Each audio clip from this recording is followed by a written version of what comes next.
Arc-en-ciel fait la paix de Marcus Pfister, édition Nord-Sud.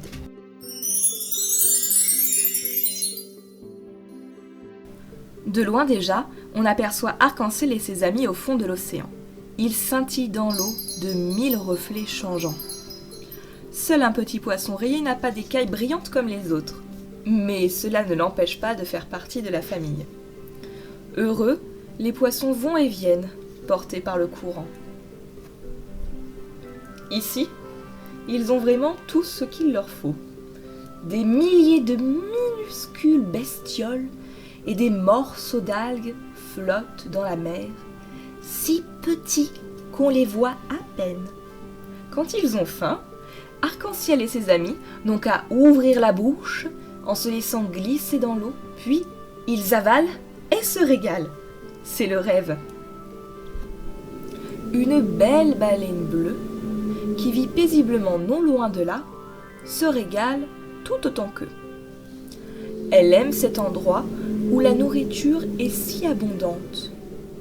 Mais elle aime surtout le voisinage des beaux petits poissons.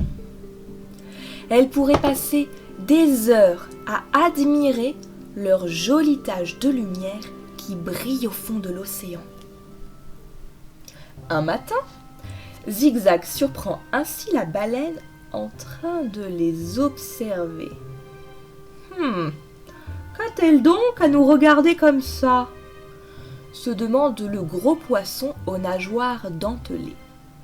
Il est de très mauvaise humeur aujourd'hui. Regardez comme elle nous surveille, dit-il aux autres. Je me demande ce qu'elle mijote. La baleine, qui ne se doute de rien, plonge et replonge aux alentours. Mais les poissons sont méfiants désormais.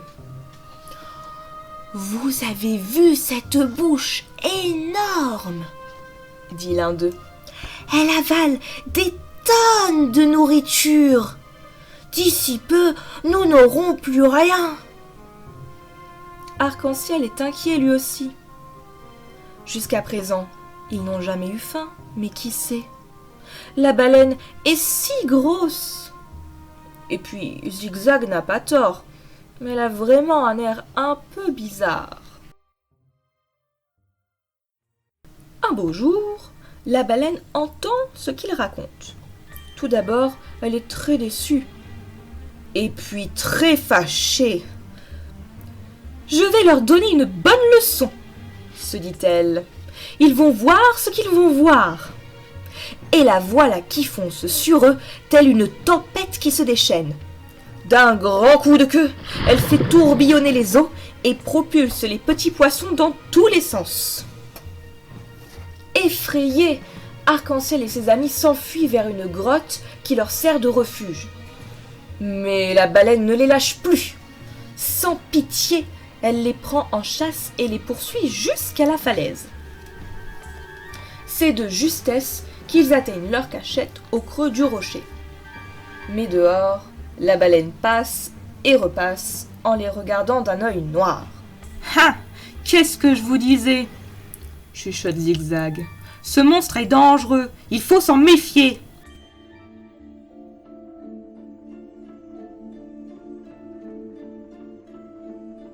Tout comme la tempête, la baleine finit pourtant par se calmer. Après une dernière ronde, elle s'éloigne enfin et disparaît derrière les coraux. Un à un, les petits poissons ressortent, tout chagrinés et affamés. Mais la colère de la baleine a laissé des traces. Ses coups de queue furieux n'ont pas seulement chassé les poissons, toute la nourriture a disparu elle aussi.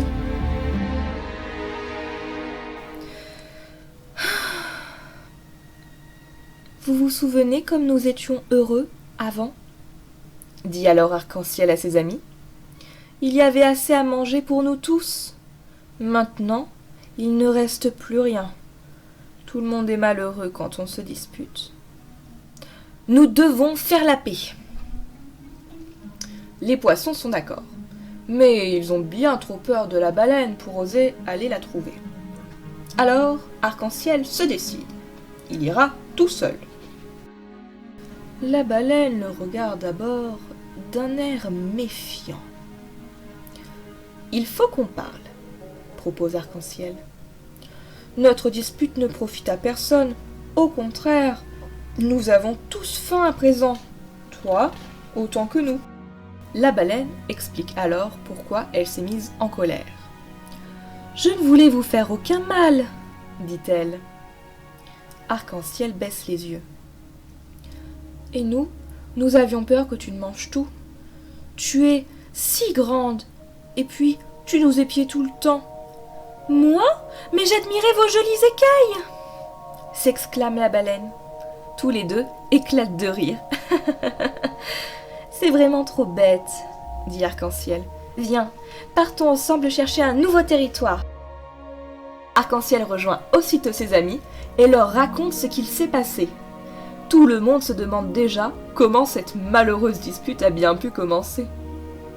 Alors, suivis de leurs amis, Arc-en-Ciel et la baleine s'en vont nager en paix vers d'autres eaux.